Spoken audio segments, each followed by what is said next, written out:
Bonjour à tous. Précédemment, nous avons vu que les rapports trigonométriques, leur utilité notamment, c'est de retrouver une mesure de côté dans un triangle rectangle. Les rapports trigonométriques peuvent aussi nous permettre de retrouver un angle, la mesure d'un angle, dans un triangle rectangle. C'est ce que je vais aborder aujourd'hui dans cette vidéo-ci. Dans un premier temps, prenez le temps de mettre la vidéo sur pause et allez écrire les étapes ici que vous avez à droite. Question de voir les étapes par lesquelles on doit parcourir en fait pour déterminer lequel des trois rapports trigonométriques je vais prendre. Parce que malheureusement, je ne peux pas prendre sinus, cosinus ou tangente au feeling. Je dois vraiment prendre le bon rapport trigonométrique, là, dépendamment des informations, dans notre dessin. Donc, prenez le temps de mettre la vidéo sur pause, d'écrire les étapes. Par la suite, on repart la vidéo et je fais l'exemple 1 avec vous. Voici le premier exemple. Trouvez la mesure de l'angle EDF dans le triangle SICOM.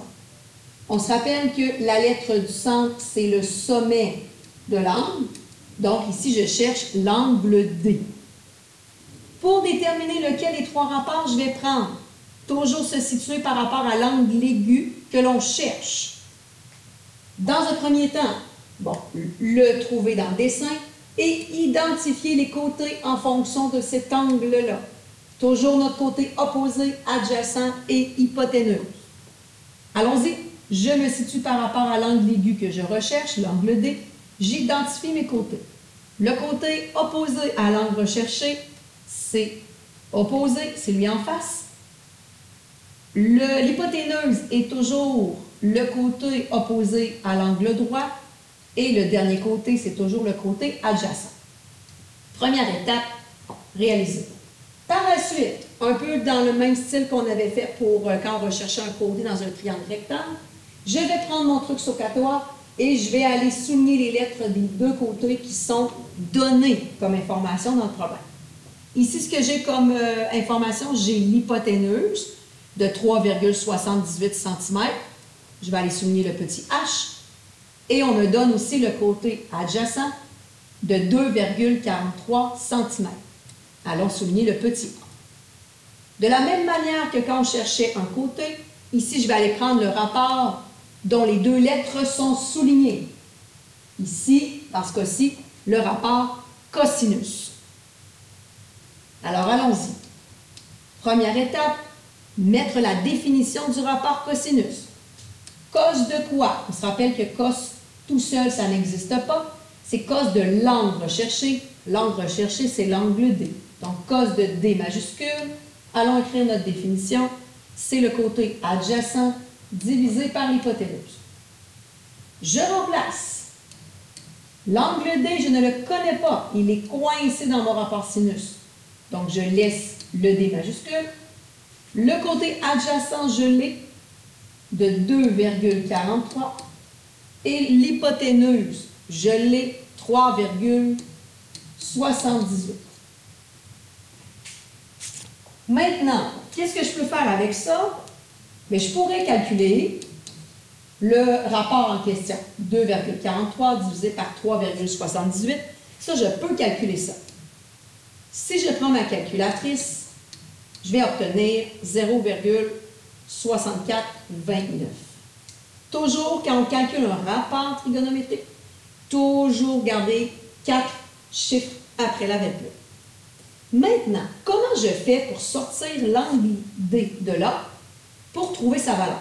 Parce que je pourrais y aller par essai-erreur, ça serait très long. Je pourrais prendre ma calculatrice, pitonner cos de, disons, 25 degrés. Est-ce que ça me donne 0,6429? Non. Je pourrais essayer un autre angle, mettons cos de 29 degrés. Est-ce que ça donne 0,6429? Non, ça serait très long. Comment je fais pour sortir l'angle D ici du rapport trigonométrique dans lequel il est coincé pour trouver sa valeur? En fait, ici, ce qu'on va faire pour trouver la mesure de l'angle D, nous allons faire la réciproque du cosinus. La réciproque du cosinus, c'est cos moins 1. Donc, cos exposant moins 1. Ça, c'est la réciproque du rapport cosinus qui va me permettre de sortir l'angle D de là pour trouver sa valeur. Sur ta calculatrice, vis-à-vis le bouton cos, juste en haut, tu es supposé avoir un cos moins 1. Tu dois aller rechercher ce bouton-là, cos moins 1, souvent en faisant deuxième fonction, bouton cos, pour être capable de le calculer. On va faire cos moins 1 de quoi? On va faire cos moins 1 de la valeur qu'on a trouvée tantôt de notre rapport. On va faire cos moins 1 de 0.6429. Essaie-le sur ta calculatrice, très important parce que chaque calculatrice est différente là, au niveau là, du pitonnage en bon français. Donc, tente de faire cos moins 1 de 0.6429. Il y en a qui doivent faire deuxième fonction bouton cos, après faire le rapport. Il y en a qui doivent malheureusement y aller à l'envers. Il y en a qui doivent rentrer 0.6429 et par la suite faire deuxième fonction bouton cos. Prenez le temps de le calculer pour vous assurer que vous arrivez à environ 50. Donc 50 degrés ici pour la mesure de l'angle D. Encore une fois, rappelez-vous que pour calculer, travailler avec des rapports sinus, cosinus, tangente, votre calculatrice doit être en degrés. Vous êtes capable d'arriver à l'angle recherché. Quand je vais chercher un angle cette année, on va toujours arrondir au degré près. Donc, on va se débarrasser de la partie décimale. Donc, pour retrouver un angle dans un triangle rectangle, si je résume, toujours aller prendre les étapes dans un premier temps pour aller identifier lequel des trois rapports je vais prendre, toujours en se situant par rapport à l'angle recherché. Par la suite, un peu de la même manière qu'on l'avait fait pour quand on retrouve un côté, toujours aller écrire la définition même du rapport que tu as pris, remplacer à l'intérieur, et ici, pour aller sortir l'angle D de son rapport, vous devez calculer le rapport des deux valeurs là, dans un premier temps et faire la réciproque de ce rapport-là. Donc ici, cos moins 1 du rapport que tu as calculé à la ligne précédente. Faites attention à comment vous écrivez les choses ici. Souvent, là, c'est là que le bas blesse au niveau de la communication mathématique.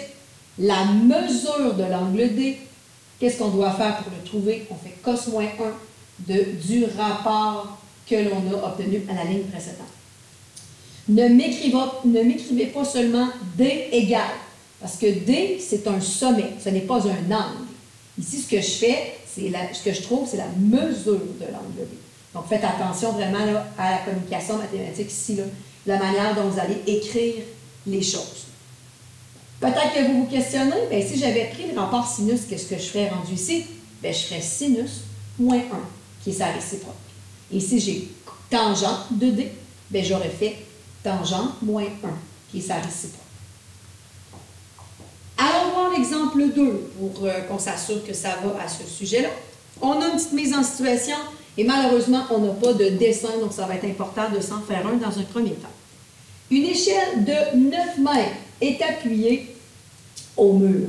La base de l'échelle est à une distance de 1,75 m du mur. Première question, trouvez l'angle formé par le mur et l'échelle.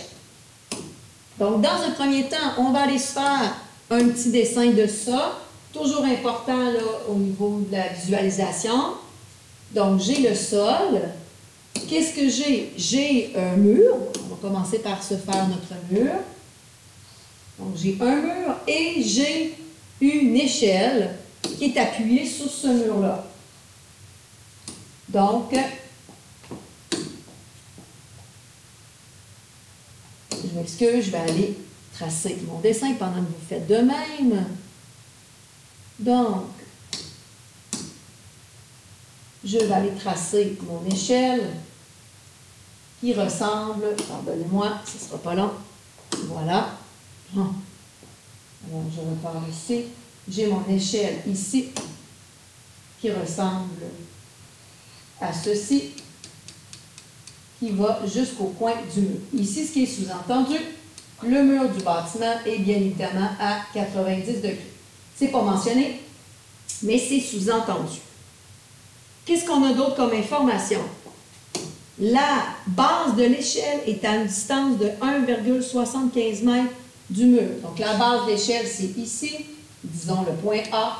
Je suis à 1,75 m du mur. Et on nous dit aussi que l'échelle mesure 5 mètres. Donc l'échelle ici, 5 mètres. Très bien. On va aller se mettre d'autres sommets à notre dessin. Sommet B, sommet C. Toujours important de se faire un dessin pour visualiser le tout. Identifiez vos sommets avec des lettres majuscules et allez mettre les valeurs que l'on a dans le problème sur le dessin. Beaucoup plus facilitant comme ça pour répondre à la question de visualiser le tout. Donc, première question, trouvez l'angle formé par le mur et l'échelle.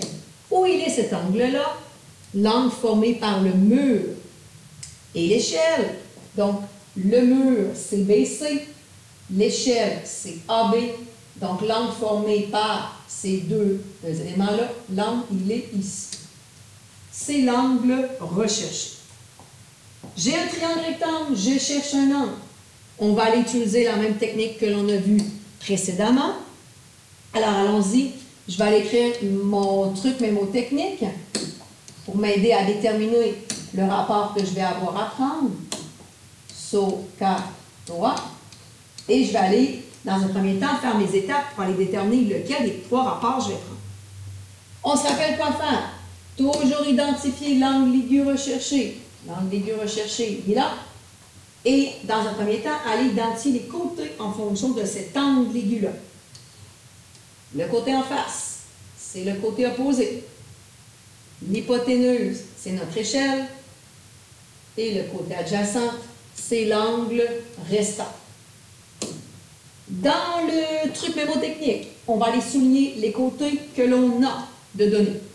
J'ai le côté opposé de 1,75 m.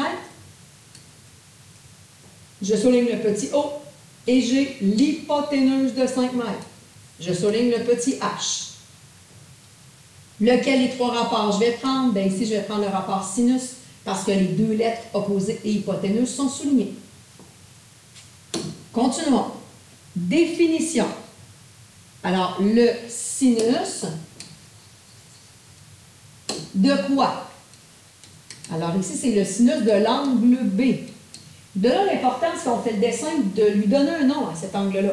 Parce que si tu ne lui donnes pas une lettre majuscule pour ce qui est du sommet, quand tu vas arriver dans ta démarche, tu vas m'écrire sin et après, il n'y aura plus rien. Mais sinus de rien, ça n'existe pas. Ça prend un angle à l'intérieur du rapport. De là, l'importance, je le répète, quand on dessine, d'aller identifier vos sommets dans votre triangle. Sin de B, par définition, je l'ai ici, c'est le côté opposé divisé par l'hypoténuse. Deuxième étape, je remplace. L'angle B, je ne l'ai pas. Laissons B majuscule. Le côté opposé, 1,75. Ben, et l'hypoténuse, c'est notre échelle de 5. Rendu là, toujours calculer le rapport. 1,75 divisé par 5. Si vous calculez ça avec votre calculatrice, ça va donner 0,35.